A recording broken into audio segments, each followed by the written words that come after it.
13 اعوذ باللہ السمیع العلیم من الشیطان الرجیم من حمزه ونفخه ونفثه شرع لكم من الدین ما وصى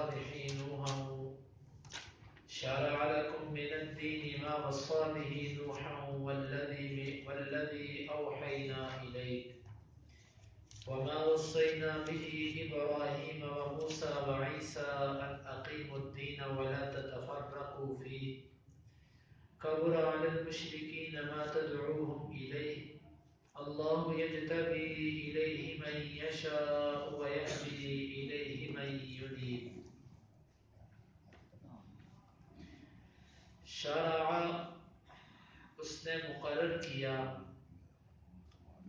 لکم لام کا مطلب کے لیے کم تمہارے شرع لکم اس نے مقرر کیا تمہارے لیے من سے الدین دین ما وہ وصا اس نے وصیت کی تھی بھی با کا مطلب ساتھ ہی ساتھ اس کے نوح علیہ السلام شرع لکم من الدین ما وصا به نوح اس نے مقرر کیا تمہارے لیے دین میں سے وہ کہ جس کی اس نے نوح کو وصیت کی تھی والذی اور وہ چیز اوحینا ہم نے وحی کی الیک الی کا مطلب کی طرف کاف آپ کی وما اور وہ چیز وصینا جو ہم نے وصیت کی بھی باکمتر ساتھ ہی اس کے ابراہیم کو وموسیٰ اور موسیٰ کو وعیسیٰ اور عیسیٰ کو ان کے اقیمو تم قائم کرو الدین دین کو ولا ورنہ تتفرقو تم فرقوں میں بٹو جدا جدا ہو جاؤ فی کا مطلب میں ہی اس دین میں جدا جدا نہ ہو جاؤ دین کو قائم کرو کبورا سخت ہے علی پر المشرکین مشرکین کبورا علی المشرکین سخت ہے مشرکین پر ما وہ تدعو جو تو دعوت دیتا ہے ہم ان کو یا تدعو تو بلاتا ہے ہم ان کو الہ کا مطلب کی طرف ہی اس کی اللہ یجتبی وہ چنتا ہے الیہ اس کی طرف من جس کو یشاء وہ چاہتا ہے اللہ چنتا ہے اپنی طرف جس کو چاہتا ہے ویہدی اور وہ رہنمائی کرتا ہے الیہ اپنی طرف من اس کی ینیب جو رجوع کرے شرع لکم من الدین ما وصى به نوحا اس نے مقرر کیا تمہارے لیے دین میں سے وہ کہ جس کی اس نے وصیت نوح علیہ السلام کو کی تھی والذی اوحینا الیک اور وہ چیز کہ جو ہم نے آپ کی طرف وحی کی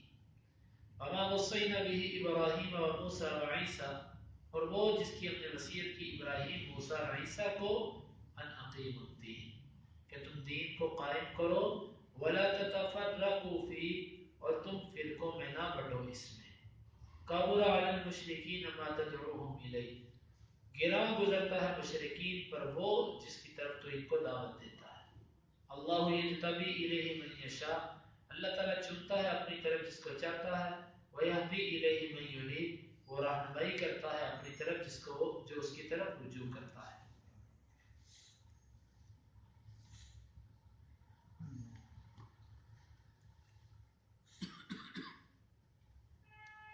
یہاں سے اللہ رب العزت نے انبیاء پر جو دین مشروع قرار دیا اس کے بارے میں بیان فرمایا کہ میرے نبی ہم نے آپ کے لیے وہ دین منتخب کیا وہ شریعت بنائی کہ جو ہم نوح علیہ السلام کے زمانے سے چلاتے آ رہے ہیں یہ بات پیچھے بھی گزر چکی ہے بخاری کی روایت میں بھی آتا ہے نبی صلی اللہ علیہ وسلم نے فرمایا کہ الانبیاء اخوۃ لعلات و امہاتہم شتیٰ انبیاء یہ آپس میں اللتی بھائی ہیں کہ باپ ان کا ایک ہے اور مائیں ان کی مختلف ہیں. ماں سے مراد شریعت اور باپ سے مراد توحید، مقصد، منہج، طریقہ اور دعوت.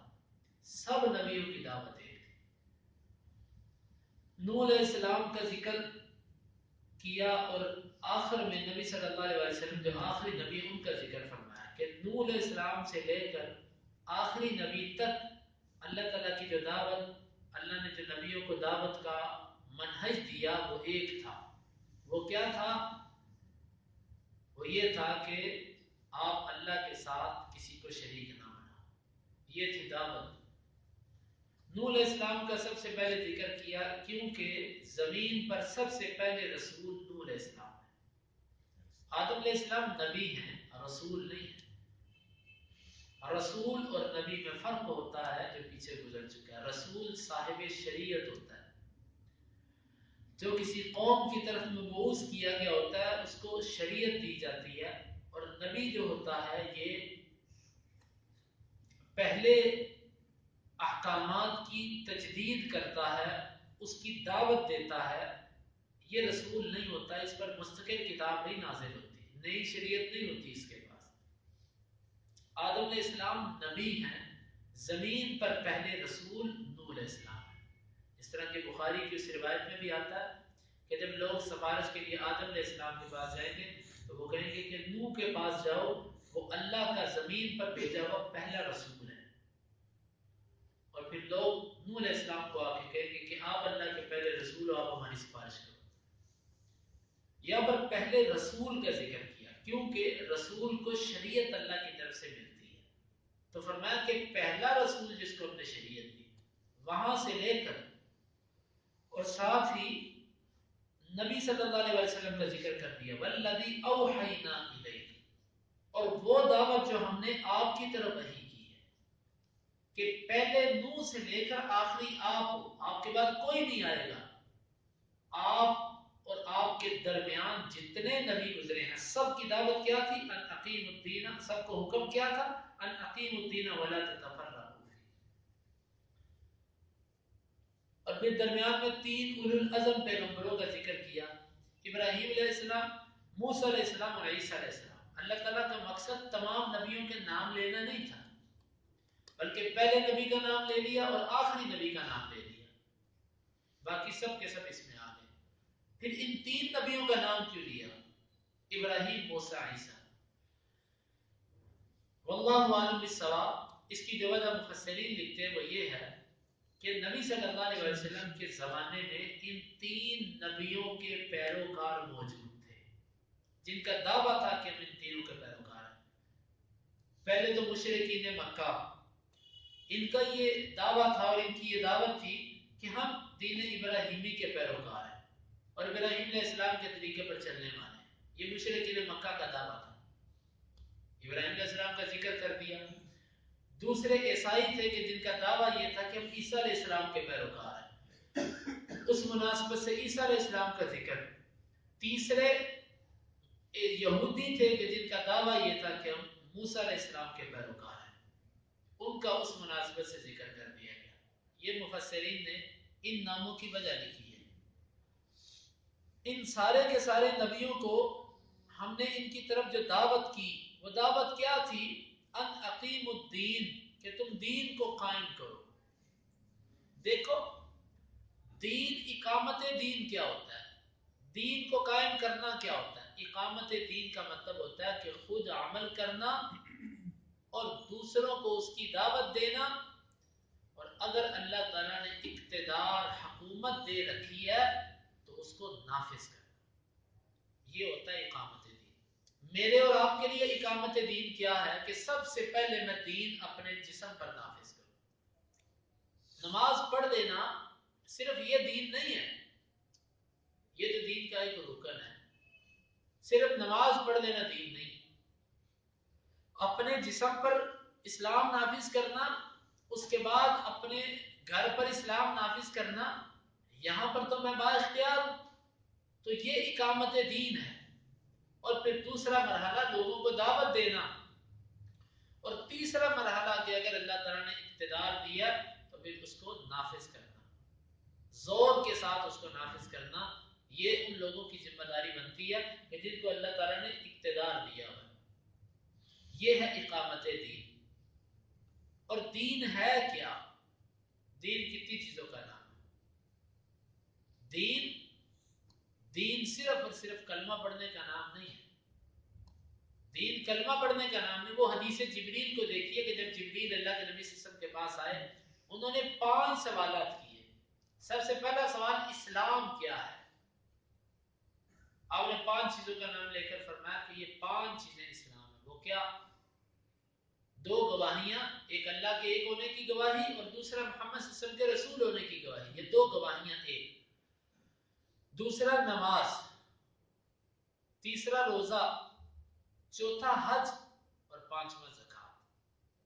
آپ نے ان 5 چیزوں کا نام لے کر فرمایا، جب انہوں نے کہا کہ مل اسلام، اسلام کیا ہے، آپ نے 5 چیزوں کا نام لے کر فرمایا یہ اسلام ہے۔ انہوں نے دوسرا سوال یہ کیا کہ مل ایمان، ایمان کیا ہے؟ آپ نے 6 چیزوں کا نام لیا، ان تؤمن باللہ وملائکتہ وکتبہ ورسلہ والیوم الآخر والقدر خیرہ وشرہ۔ نبی صلی اللہ علیہ وسلم نے 6 چیزوں کے نام لیے، اللہ پر ایمان، رسولوں پر ایمان، کتابوں پر ایمان، فرشتوں پر ایمان، مرنے کے بعد اٹھائے جانے پر ایمان اور تقدیر پر ایمان۔ یہ ایمان۔ پھر تیسرا سوال ان کا یہ تھا کہ مل احسان، احسان کیا ہے؟ آپ نے فرمایا کہ تو اللہ کی عبادت اس طرح کرے کہ تو اللہ کو دیکھ رہا ہے، اگر یہ نہیں تو کم از کم یہ تصور پیدا کر کے اللہ تجھے دیکھ رہا ہے، یہ احسان ہے۔ انہوں نے پھر پوچھا کہ قیامت کب ہے؟ آپ نے فرمایا کہ جتنا سوال کرنے والے کو پتا اتنا ہی سوال کیے جانے والے کو پتا ہے۔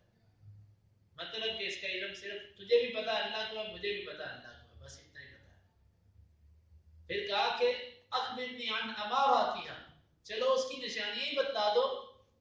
آپ نے نشانیاں بتلائیں۔ آخر میں نبی صلی اللہ علیہ وسلم نے فرمایا اتدری یا عمر من السائل، اے عمر کیا تم جانتے ہو یہ سوال کرنے والا کون تھا جس سے یہ 5 سوالات کیے؟ انہوں نے کہا مجھے نہیں پتا، اللہ و رسولہ اعلم، اللہ اور اس کے رسول بہتر جانتے ہیں۔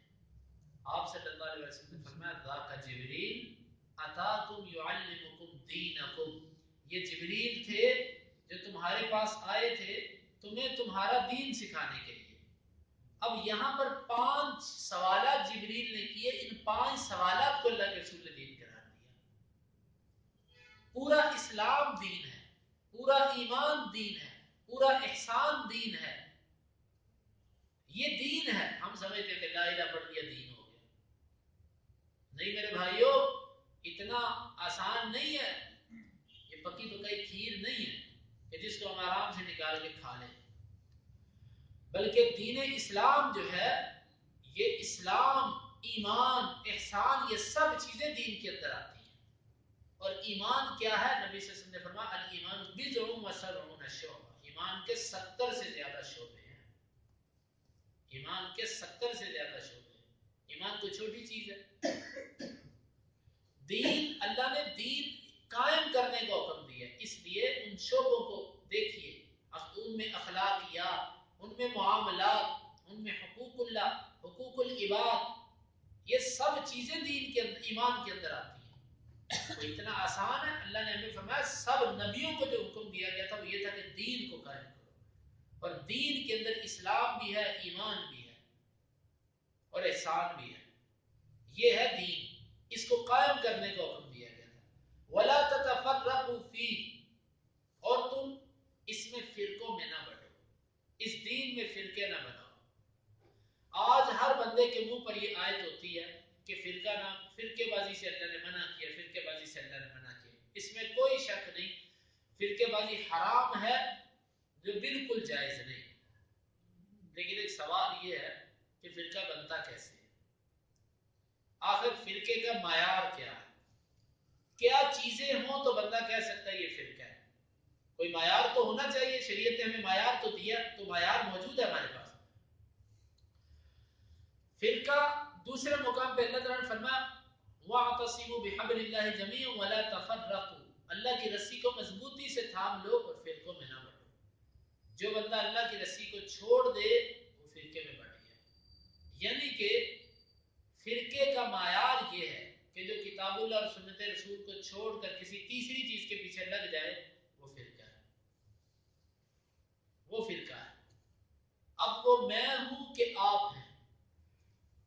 ہم میں سے کوئی بھی دعوے کی بات نہیں ہے. نام اپنا چاہے اہل حدیث رکھو چاہے اہل سنت والجماعت رکھو, نام جو مرضی رکھو, نام کی بات نہیں ہے اور نہ دعوے کی بات ہے. آپ اس حدیث پہ غور کیجئے کہ نبی صلی اللہ علیہ وسلم نے فرمایا کہ یہود کے 71 فرقے ہوئے, ان میں سے 70 جہنم میں جائیں گے اور ایک جنت میں جائے گا جو موسیٰ علیہ السلام کی صحیح پیروی کرتا رہا. اور یہ عیسائیوں کے 72 فرقے ہوئے, ان میں 71 جہنم میں جائیں گے اور ایک جو ہے وہ جنت میں جائے گا جو صحیح عیسیٰ علیہ السلام کی پیروی کرتا رہا. اور آپ نے فرمایا میری امت کے 73 فرقے ہوں گے, ان میں سے 72 جہنم میں جائیں گے اور ایک جنت میں جائیں گے. صحابہ نے پوچھا کہ اللہ کے رسول وہ کون ہے؟ آپ نے یہ نہیں فرمایا کہ جن کا نام اہل سنت ہو وہ, اور یہ بھی نہیں فرمایا کہ جن کا نام اہل حدیث ہو وہ ہے. نام نہیں آپ نے ذکر کیا جواب میں. آپ نے فرمایا ما انا علیہ واصحابی, جس پر میں اور میرے صحابہ ہیں. نام نہیں ذکر کیا, کام ذکر کیا. اس میں بہت حکمتیں ہیں شارع کی. اگر اللہ کے نبی نام ذکر کر دیتے نا کہ اس جماعت کا نام یہ ہوگا تو ادھر بندے مر جاتے نام پر. وہ کہتا ہے یہ نام میرا, وہ کہتا ہے یہ میرا ہے. نام رجسٹرڈ ہو جاتا. بھئی ہم نے یہ نام رجسٹرڈ کروا لیا ہوا ہے. کئی جماعتوں نے لکھا ہوتا ہے رجسٹرڈ, ہمارا یہ نام رجسٹرڈ ہو گیا. نام نہیں بتلایا. اگر نام بتلا دیتے تو بڑے سے بڑا گمراہ فرقہ بھی اپنا نام وہی رکھتا. نام نہیں بتلایا شریعت, کام بتلایا, کام کہ جس پر میں اور میرے صحابہ ہیں. اب اس حدیث کی روح سے فرقے کو متعین کرنا بڑا ہی آسان ہے. آپ خود دیکھ لو کہ جو جو کام صحابہ نے کیے, جو فرقہ آج کے دور میں وہ کام کر رہا ہے وہ حق پر ہے, اور جو کام صحابہ نے نہیں کیے, جو بھی فرقہ وہ کام کر رہا ہے وہ فرقہ باطل پر ہے, اور فرقہ باطل پر ہے. نام رکھنے سے لفظ اہل حدیث یا لفظ اہل سنت والجماعت, اس سے نہ کوئی جنتی ہے اور نہ کوئی جہنمی ہے. نام سے کچھ بھی نہیں بننا بھائی. یہ سب آپ کے اور میرے رکھے ہوئے نام ہیں. اس ناموں پر کچھ نہیں ملنا. نہ یہ نام رکھنے پر ثواب اور نہ یہ نام رکھنے پر گناہ. اصل بات ہے عمل اور عقیدے کی. اگر اہل حدیث نام رکھ کے عقیدہ کتاب و سنت والا نہیں ہے تو وہ اہل حدیث نہیں ہے, اور اہل سنت نام رکھ کے اگر عقیدہ قرآن و حدیث والا نہیں ہے تو وہ نہیں ہے. اب آؤ صحابہ کی عقیدے پر, ان کی دعوت اور ان کا طریقہ کیا تھا. صحابہ کے دور میں سب نبی صلی اللہ علیہ وسلم کے پیروکار تھے. کوئی حنفی, مالکی, شافی, حنبلی نہیں تھا. بعد میں ان 4 چیزوں کو امت پر مسلط کیا گیا کہ ان 4 میں سے لازمی ایک کے پیچھے چلو. یہی سے فرقے بنے, یہی سے امت پھوٹی.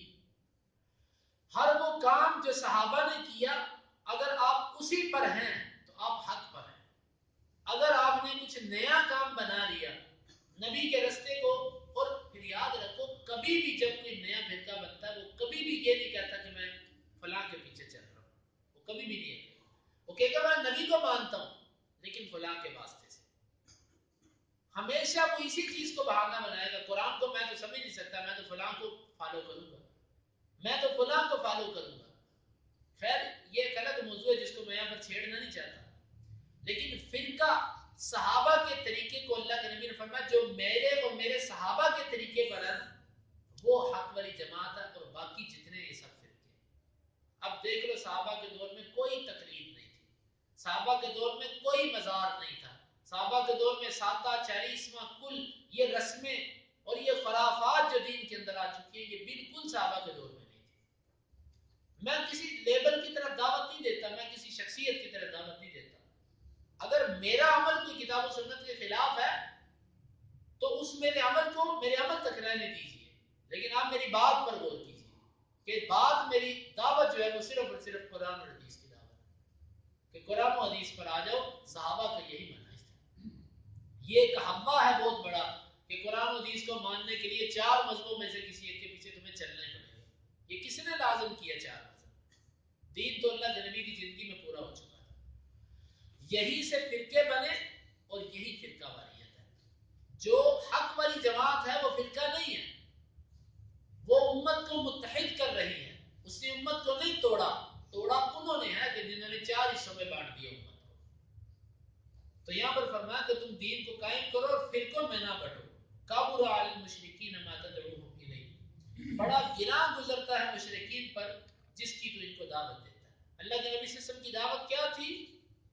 دیکھو اللہ کے نبی نے یہ بھی فرمایا اعبدوا اللہ، اگر اتنی بات ہوتی نا اللہ کی عبادت کرو تو مشرکین کو اس کی کوئی پریشانی نہیں تھی۔ کیوں؟ وہ کہتے تھے جہاں پر 360 کو مانتے ہیں چلو ایک اور مان لیں گے 361 سے، اس کا تو ان کو مسئلہ ہی کوئی نہیں تھا، اس پہ تو ان کو تکلیف بھی نہیں تھی اعبد اللہ سے۔ وہ کہتے تھے مانتے ہیں کرتے ہیں تیرے الہ کی عبادت، یہ کون سی بات ہے؟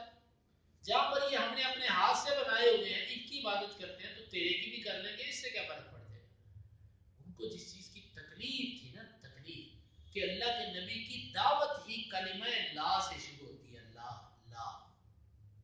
دیکھو اسلام جو ہے نا، اسلام اس کی ابتدا لا سے ہوتی ہے۔ لا کا مطلب نہیں، نفی، انکار۔ مطلب یہ ہے کہ دین اسلام میں آنے کے لیے پہلے کچھ کیا نہیں جاتا بلکہ چھوڑا جاتا ہے۔ ذرا غور کیجئے گا، دین اسلام میں داخل ہونے کے لیے کرنا نہیں چھوڑنا پڑتا ہے۔ کفریہ عقائد، شرکیہ عقائد، غلط اعمال چھوڑنے کا نام دین ہے۔ پہلے چھوڑو پھر آؤ۔ ہم یہ کرتے ہیں کہ چھوڑتے نہیں ہیں، کلمہ پڑھ دیتے ہیں۔ اتنی بات مشرکین کو سمجھ آ گئی تھی، وہ سمجھتے تھے کہ لا الہ کہنے کا مقصد یہ ہے کہ پھر اپنی مرضی نہیں چلے گی، اسی لیے وہ مر گئے، کٹ گئے، اجڑ گئے، اپنی نسلیں انہوں نے برباد کروا لی، لیکن لا الہ نہیں پڑھا۔ کیوں؟ وہ اس کا مقصد سمجھتے تھے کہ اگر لا الہ پڑھ لیا تو پھر غلامی ہے، اس کی ہر بات ماننی پڑے گی۔ آج کے مسلمان نے لا الہ بھی پڑھا اور مرضی بھی اپنی کی۔ اسلام لا سے شروع ہوتا ہے، لا سے، کہ نہیں، پہلے ہر چیز چھوڑو، لا الہ کوئی معبود نہیں ہے، پہلے ہر ایک کی نفی، الا اللہ سوائے اللہ کی نفی پہلے، اس بات بعد۔ یہی بات مشرکین پر گرا گزرتی تھی کہ یہ لا الہ کیوں کہتا ہے، لا الہ کیوں کو تکلیف تھی؟ اس کی تکلیف نہیں تھی کہ یہ کہتا ہے اللہ کی عبادت کرو۔ تو یہاں پر فرمایا کہ کبر علی المشرکین ما تدعوهم الیہ، جس کی طرف آپ ان کو دعوت دیتے ہیں ان کو بڑی تکلیف ہوتی ہے اس کی، توحید کی۔ اللہ یجتبی الیہ من یشاء، اللہ چنتا ہے اپنی طرف جس کو چاہتا ہے۔ رسالت یہ اللہ کی مرضی ہے۔ یہاں پر اللہ تعالیٰ نے عام کلمہ استعمال کیا کہ رسالت کے لیے چن لینا، دین کی خدمت کے لیے چن لینا، اپنے دین پر چلنے کے لیے چن لینا۔ اللہ جس کو چاہتا ہے اس کو چنتا ہے، لیکن سوال یہ پیدا ہوتا تھا کہ اللہ کے چننے کا معیار کیا ہے؟ آخر وہ جس کو چاہے چنتا ہے، اس کا کوئی معیار بھی ہے؟ فرمایا ہاں، وَيَهْدِي إِلَيْهِ مَن يُنِيبُ، ہدایت وہ اسی کو دیتا ہے جو اس کی طرف رجوع کرتا ہے، جو رجوع کرے اللہ تعالیٰ اس کو۔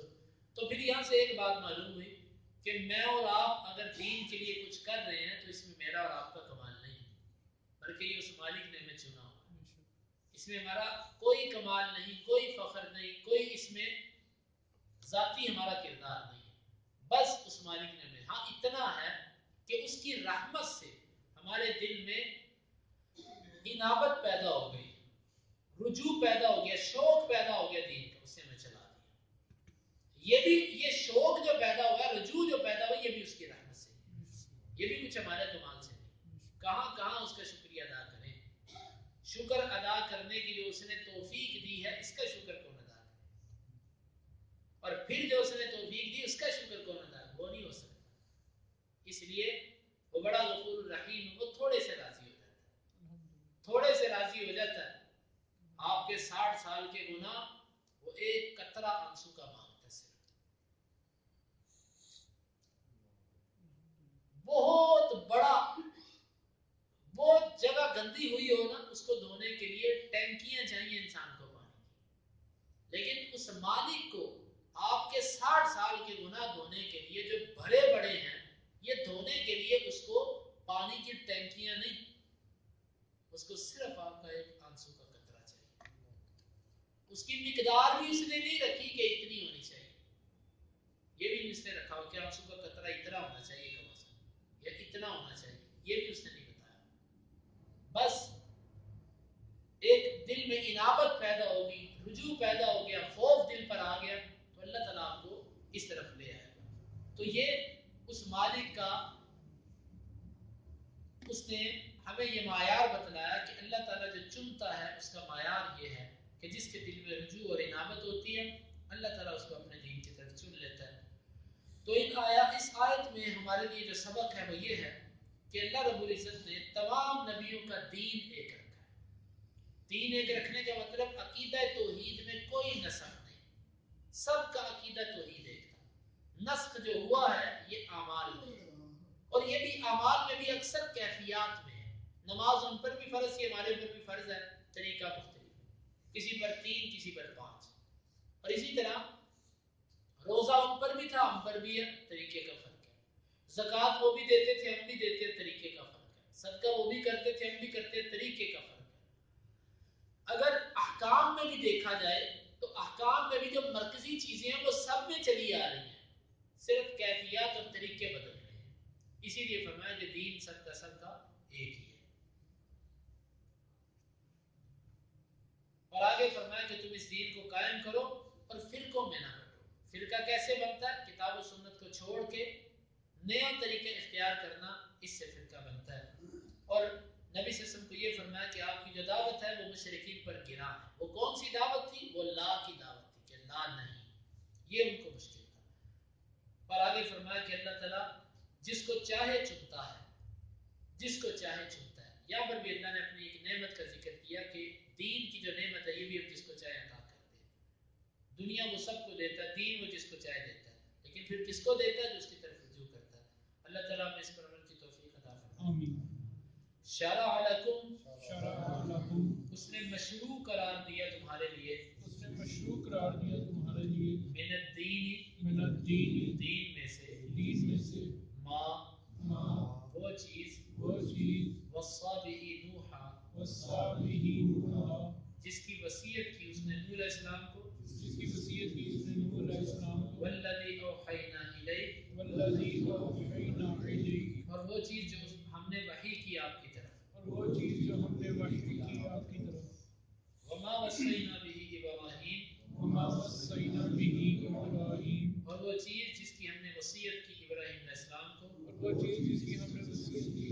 علیہ السلام کو، وموسیٰ، اور موسیٰ علیہ السلام کو، وعیسیٰ، اور عیسیٰ علیہ السلام کو، ان اقیم الدین، کہ تم دین کو قائم کرو، ولا تتفرقوا